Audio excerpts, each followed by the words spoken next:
ప్రభునందు ప్రియులారా, దేవుని నామమును బట్టి వందనాల స్తోత్రములు. ఈ నవంబరు నెల మరి రేపు కొద్ది దినాల్లో మనకి ఇంకా క్రీస్తు జన్మదిన వేడుకలు జరపవలసినటువంటి డిసెంబర్ నెల రాబోతూ ఉంది. హల్లెలూయా, దేవునికి స్తోత్రం. మరి సరిగా ఏంటంటే దేవునికి జ్ఞానము లేనివారు, లోక జ్ఞానం కూడా లేనివారు చాలామంది భక్తులు, బుద్ధిహీనులు ఈ విధంగా మాట్లాడుతూ ఉంటారు. సువార్త ప్రకటించినప్పుడు, క్రీస్తు జన్మదిన వేడుకలు ప్రకటించినప్పుడు మరి కొంతమంది ఈ విధంగా మాట్లాడుతూ ఉన్నారు. ఏంటంటే ఒక హింసానికి పుట్టినవాడు పరిశుద్ధుడు ఎలాగ అవుతాడు? హల్లెలూయా. మరి అమ్మ హింసారట ఆ దుష్టులు. వాళ్ళకి జ్ఞానము లేదు కాబట్టి జ్ఞానం లేని వారు ఎలా మాట్లాడతారు. హల్లెలూయా. చూడండి, మొదటి కొరింథీయులకు రాసిన పత్రిక 2వ అధ్యాయము 14వ వచనం చదువుకుందాము. మొదటి కొరింథీయులకు రాసిన పత్రిక 2వ అధ్యాయము 14వ వచనం చదువుకుందాము. ప్రకృతి సంబంధి అయిన మనుషుడు దేవుని ఆత్మ విషయములను వాడు అంగీకరప్పుడు.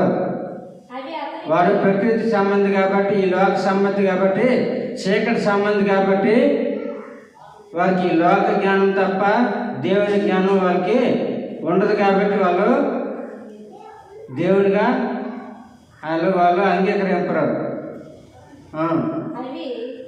అవి వాళ్ళకి ఎరితనంగా ఉంటుంది. ఎందుకంటే ఏమి తెలియని వాళ్ళకి ఎరితనంగా ఉంటుందో మంచి మెలగుంటుంది. తెలియని వాళ్ళకి ఇవన్నీ కూడా ఎరితనంగా ఉంటాయి. ఎందుకంటే వాళ్ళు ప్రకృతి సంబంధమైనటువంటి మనుషులు అన్నమాట. వారికి ఆత్మ విషయంలో తెలియవు. వాళ్ళకి గ్రహించే హృదయం కూడా లేదు. గ్రహించే హృదయం ఉన్నట్లయితే ఆ విధంగా మాట్లాడు. చూడండి, లోక సువార్త 1వ అధ్యాయం 27వ వచనం నుంచి 32 వరకు చదువుకున్నాము. లోక సువార్త 1వ అధ్యాయం 27.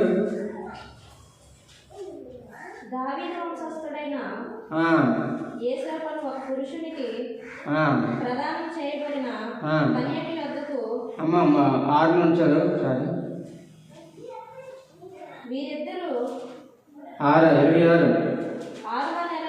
6వ నెలలో గబ్రియేలు దేవదూత గలిలయలోని నజరేతు అనే ఊరిలో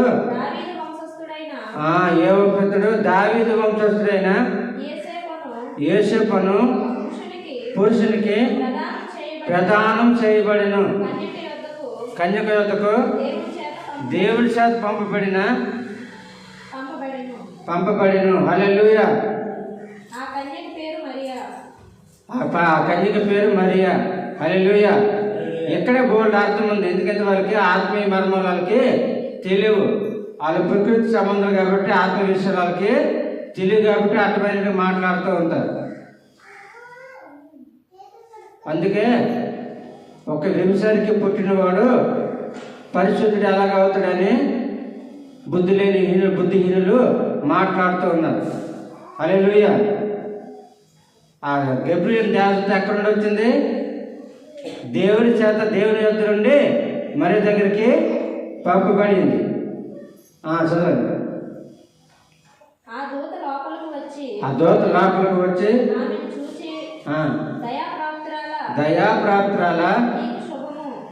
దయాప్రాప్తురాల అంటే దేవుని యొక్క దయ నీ మీద ఉంది, నీకు శుభం కలుగుతూ ఉంది. ఎబ్సరికైతే దేవుడు ఆ మాట చెప్తాడా? ఎబ్సరికైతే దేవుడు అటువంటి మాట చెప్తాడా? దేవుని యొక్క దయ వస్తుందా?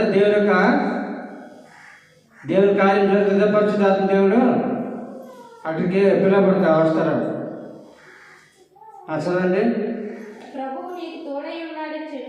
దయాపాత్రాల నీకు శుభము.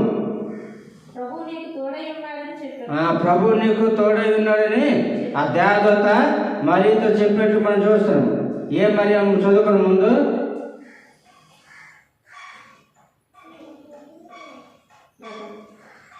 ఏం మరి?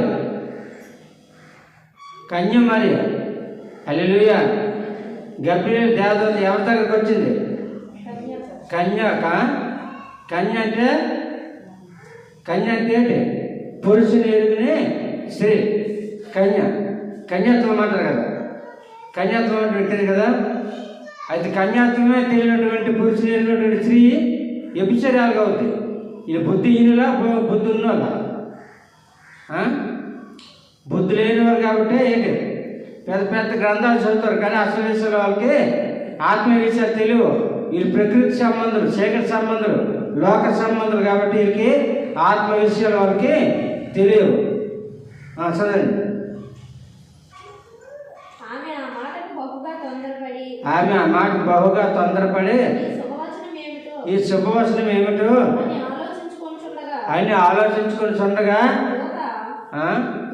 దూత మరియా భయపడుకుడి, దేవుని వలన నీవు కృప పొందితివి. ఎవరి వలన?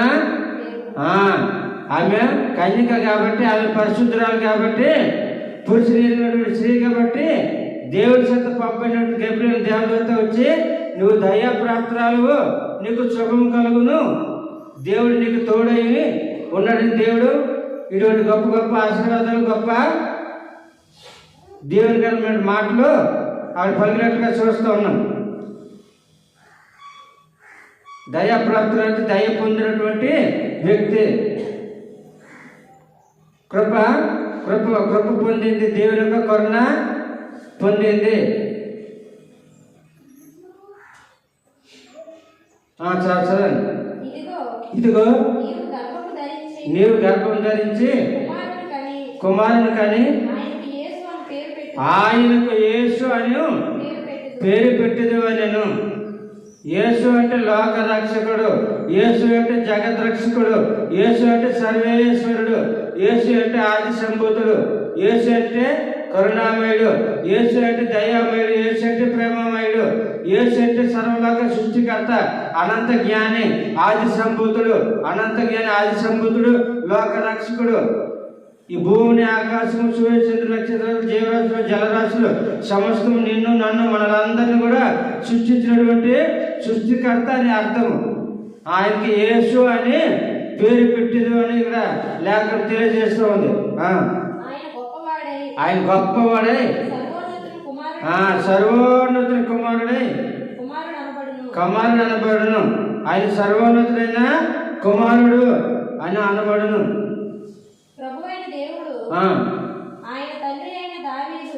ప్రభు అయిన దేవుడు ఆయన తండ్రి దావీదు తండ్రి సింహాసనమున ఆయనకిచ్చును. ఆయన యాకోబు వంశస్థులను యుగయుగములు ఏలుబడి ఉన్నాడు. ఆయన సర్వశక్తిమంతుడు, జీవం కలిగిన మహా గొప్ప మహనీయుడైనటువంటి సర్వాధికారి దేవుని పట్టుకొని వీళ్ళు పరిశుద్ధుడు పరమ తండ్రి అయిన దేవుని పట్టుకొని ఒక ఎంసానికి పుట్టాడు, ఎలుగు పుట్టాడు, అలగుట్టాడు దోషం మాట్లాడుతుంటారు. ఇదేవరు? బుద్ధి లేనివారు. వీరికి ఆత్మజ్ఞానము లేదు, వీరికి లోక జ్ఞానం మాత్రమే, ప్రకృతి సంబంధులు వీళ్ళు.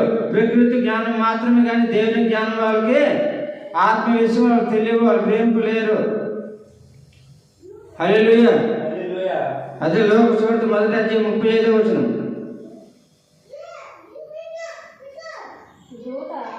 దూత అదండి. హల్లెలూయా. ఇవి కంగారు పడుతుంది. ఇది ఎలా సాధ్యము? ఇది ఎలాగా సాధ్యము? నేను పురుషుని ఎరిగిన దాన్ని కదా, నేను ఎలా గర్భం ధరిస్తుంది, ఎలా కుమారుని కంతానని ఈమె తొందరపడింది, కంగారు పడింది.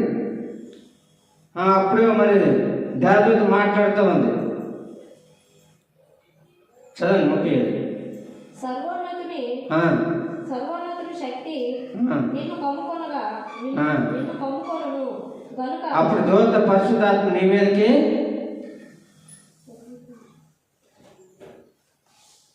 పరిశుద్ధాత్మ నీ మీదకి వచ్చును. చూడండి, ఇక్కడ దేవుని యొక్క దేవుని యొక్క జన్మం ఏ విధంగా ఉందో వీళ్ళు ఎటువంటి మాట్లాడుతున్నారు. పరిశుద్ధాత్మ నీ మీదకి వచ్చును, సర్వోన్నతుని శక్తి నిన్ను కమ్ముకొను గాక.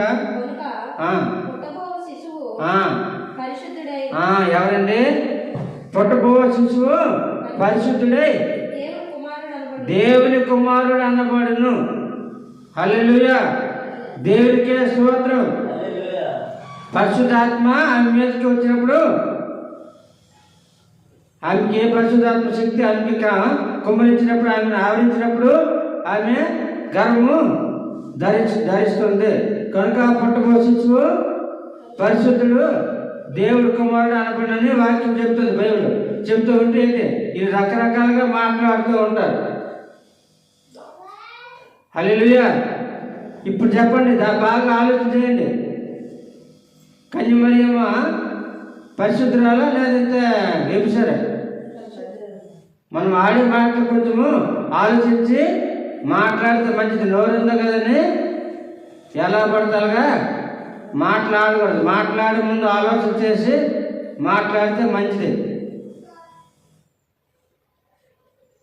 లోక సువార్త మరొకసారి 34-35 చదవండి. అందుకు మరియా నేను పురుషుని ఎరిగిన దాన్ని కదా. పురుషుని ఎరిగింది పరిశుద్ధురాలు కన్యాని ఆపుతారా? ఆలోచించాలి మాట్లాడటానికి. ఈ ప్రకృతి సంబంధించిన జ్ఞానము ఆత్మ విషయాలుగా గమనించడానికి చాలదు. ఈ జ్ఞానము చాలదు. అందుకే వాళ్ళకి ఎరితనం ఉంటుంది. ముందు మనం చూసుకున్నట్లుగా మనం చోటు పెట్టించినప్పుడు వాళ్ళు వెరితనంగా చూస్తూ ఉంటారు. నేను పురుషుని ఎరిగినాను కదా, ఇది ఎలా జరుగును? దూతతో అనగా పరిశుద్ధాత్మ నీ మీదకు వచ్చును, సర్వోన్నతుని శక్తి నిన్ను కమ్ముకొనును. గనుక పుట్టబో శిశువు పరిశుద్ధుడై దేవుడి కుమారుడు అనబడును. అర్థమవుతుందా? మనం ప్రార్థన చేసేటప్పుడు, ఆనందం చేసేటప్పుడు, మనం ఆత్మతో ప్రార్థన చేస్తే పరిశుద్ధాత్మ దేవుడు మన మీదకి వచ్చినప్పుడు మన శరీరం తెలిసిన ఏంటి, మన శరీరం అంతా రెక్కపడిచినట్లుగా మన శరీరము తిమిరిపోయినట్లుగా ఉంటుంది. మనం ఏమి ప్రార్థన చేస్తున్నాం మనకి తెలియదు. అలాగే పరిశుద్ధాత్మ శక్తి ఆమెకి కమ్ముకున్నప్పుడు ఆమె గర్భం ధరించడం జరిగింది. హల్లెలూయా. దేవుడు ఎందుకంటే ఈ విధంగా ఈ లోకానికి మనిషి కుమారుడిగా రావడానికి కన్యమరియమ్మను ఒక పాత్రగా వాడుకున్నాడు. హల్లెలూయా. ఎందుకంటే ఒక మనిషి కుమారుని మనుషుల్ని మార్చాలంటే మనిషి కుమారుడుగానే రావాలి. హల్లెలూయా. ఒక పంది రూపంలో మేక రూపంలో వచ్చి ఓ మనుషులు నువ్వు మారుతారా? పంది చెప్పడం పెట్టి నాన్న ఎన్ని అంటారు. అవునే కదా. కొన్ని మనుషులను మార్చాలంటే మనిషి కుమారుడుగా ఆయన ఈ లోకానికి రావాలి. అందుకే యేసు ప్రభువారు పరిశుద్ధుడు కాబట్టి పరిశుద్ధురాలైనటువంటి కన్యమరియగా గర్భంలోకి రావడానికి ఆయనే దేవుడు ఒక ప్రణాళిక వేసి మరియ ద్వారా ఈ లోకానికి రావడానికి దేవుడు ప్రణాళిక వేసి ఈ విధంగా రావడం జరిగింది. అందులో కొన్ని వాక్యాల్లోని యేసు ప్రభువు పుట్టడం ఉంది, కొన్ని భాగాల్లోని యేసు ప్రభువు ఈ లోకానికి వచ్చిన ఉంది. హల్లెలూయా. చూడండి, లోక సువార్త 19వ అధ్యాయము 10వ వచనము.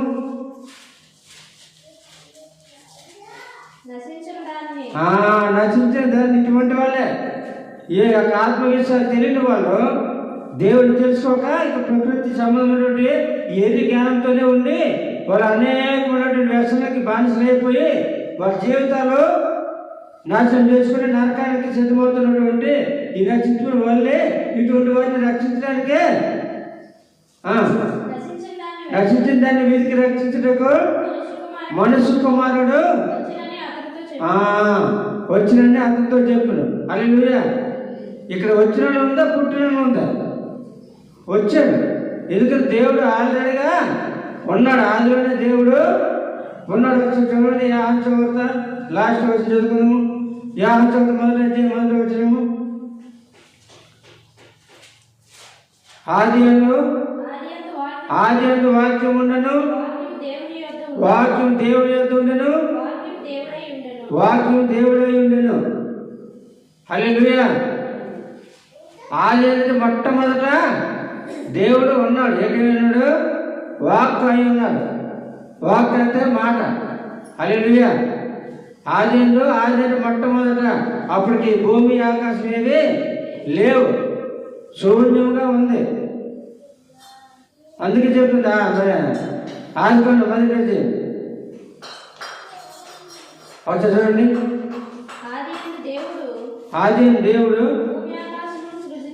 భూమి ఆకాశమును సృజించను, భూమి నిరాకారంగాను శూన్యముగాను ఉండను.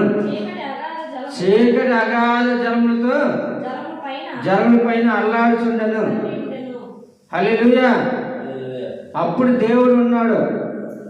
చీకటి అగాధ జలముల పైన దేవుని ఆత్మ అల్లాడుచుండడంతో అటు ఇటు తిరుగుతూ ఉంది. హల్లెలూయా. మరి యాహ చోత మొదటి అధ్యాయానికి 6-7 చూసినట్లయితే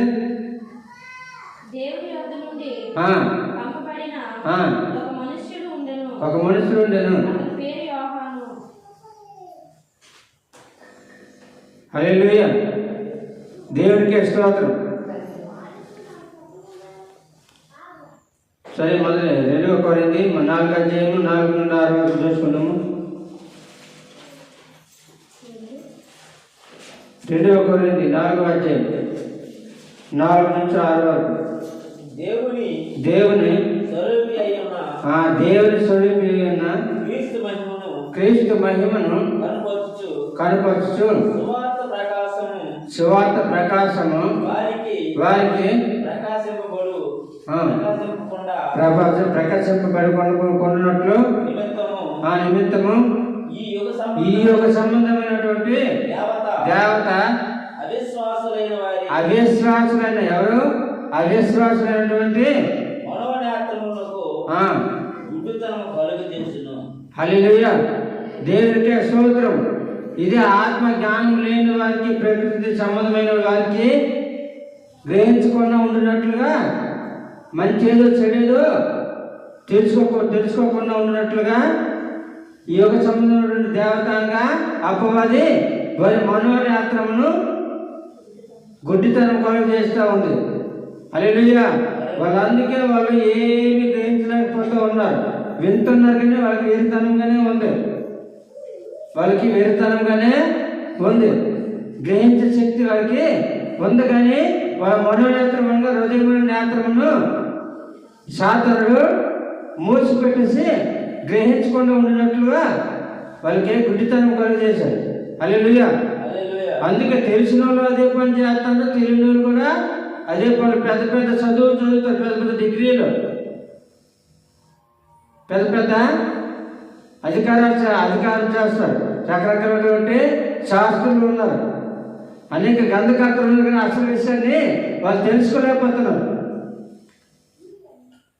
వారికి గ్రహించే శక్తి లేదు. ఎందుకంటే ఉంది, కానీ వారికి గ్రహించకుండా ఉండినట్లుగా ఈ యుగ సంబంధం ఉన్నటువంటి దేవత అపవాది వారి మనోనేత్రమును గుడ్డితనం కలుగ చేస్తూ ఉంది.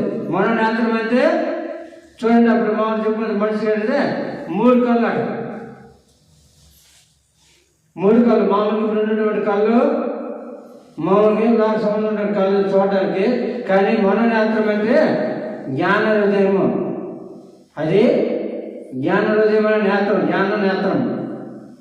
గ్రహించగల శక్తి ఎవరికి ఉంటుందో వాళ్ళకి మనోనేత్రం తెరబడినట్టు తినార్థం. హల్లెలూయా.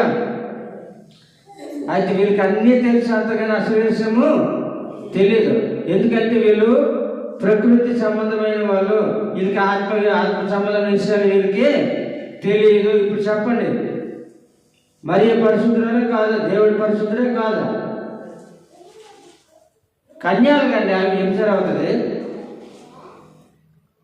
కన్యమరి అని పేరులోనే దాని అర్థం ఉంది, కానీ వాళ్ళు తెలుసుకోలేకపోతున్నారు. యేసు ప్రభువు ఎవరి కడుపులో పుట్టారు? ఎవరి ద్వారా వచ్చారు? కన్యమరి అంటే, కన్య అంటే పురుషుని అంటే పాపము లేనటువంటి పరిశుద్ధమైనటువంటి వ్యక్తి కాబట్టి దేవుడు ఆమెను ఒక పాత్రగా వాడుకొని ఆమె గర్భం నుంచి రావడానికి యేసు ప్రభువు ఒక ప్రణాళిక వేసి ఉన్నాడు. హల్లెలూయా, దేవుడికే స్తోత్రం. కనుక దేవుని నామమున వందనాలు, స్తోత్రములు. యెషయా గ్రంథం 9వ అధ్యాయము 6వ వచనము.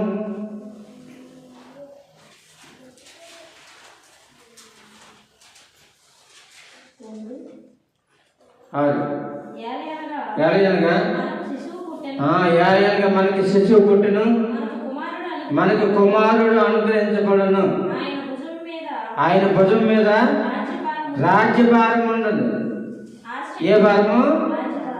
రాజ్యభారం అంటే మన భారం అంతా ఆయన భుజం మీదే ఉంది.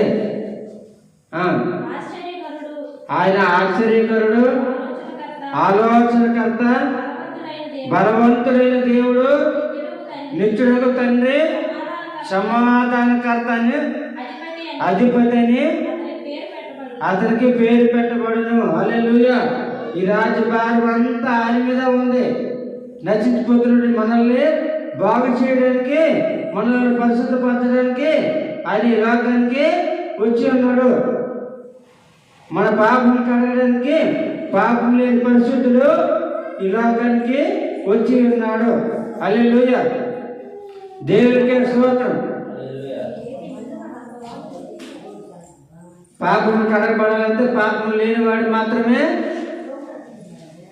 పరిశుద్ధులైన రక్తం మాత్రమే పాపం క్షమాపణకి, పాపము కడగడానికి అవసరమైంది. కాబట్టి ఈ లోకంలో పరిశుద్ధులు ఎవరు, పాపం లేనివారు ఎవరు లేరు. కాబట్టి పరిశుద్ధులైన దేవుడి లోకానికి వచ్చి తన పరిశుద్ధుల రక్తాన్ని కార్చి మన పాపములన్నీ కూడా ఆయన కడిగి ఉన్నారు. హల్లెలూయా, ఎందుకంటే పాపంతో ఉన్నవాడు ఎవరు కూడా పరలోకానికి వెళ్ళాడు. కాబట్టి ఆ నరకానికి వెళ్ళకుండా భయంకర నరకం తప్పించి తన రాజ్యమైన పరలోకానికి మనల్ని, తన బిడ్డలమైన మనల్ని తన పరలోక రాజ్యాన్ని తీసుకెళ్ళడానికి యేసు ప్రభువు ఈ లోకానికి వచ్చి ఉన్నాడు. హల్లెలూయా, కనుక ఆయన పరిశుద్ధుడు. కానీ ఆయన పరిశుద్ధుడు కాబట్టి పాపను క్షమించే అధికారం ఆయనకి ఉంది. పాపిని క్షమించగలడా? ఒక పాపి ఇంకొక పాపిని క్షమించగలడా? క్షమించడు కదా. గుడ్డివాడికి దాచుకోగలడా? ఇద్దరు గాజులు పడతారు. కనుక పరిశుద్ధుడైతేనే పాపం క్షమించే అధికారము పొందుకోలేడు. అందుకే ఆయనకి పరలోకమందును భూమి మీద సర్వాధికారము ఆయనకు మాత్రమే ఇవ్వబడి ఉంది. హల్లెలూయా, కనుక ప్రియులైన దేవుని నామమున వందనాలు, స్తోత్రములు. ఎవరైతే పాపం ప్రభువును నన్ను క్షమించని, ఎవరైతే పాపం ఒప్పుకొని విడిచిపెడతారో దేవుడు వారిని ఆ పాపం క్షమించి వారిని తన బిడ్డగా అంగీకరించడానికి దేవుడు ఇష్టపడుతూ ఉన్నాడు. హల్లెలూయా, నిజంగా మాట చెప్పాలంటే నిజమైన క్రిస్మస్ అంటే ఏంటంటే యేసు ప్రభువు ఈ లోకానికి రావడం కాదు, ఆయన ఎప్పుడో వచ్చారు. కాకపోతే నీ జీవితంలోకి యేసు ప్రభువు వచ్చారో లేదో, నీ యొక్క జీవితంలోనికి యేసు ప్రభు వచ్చారో లేదో చూసుకొని ప్రకటిస్తూ ఉన్నాం.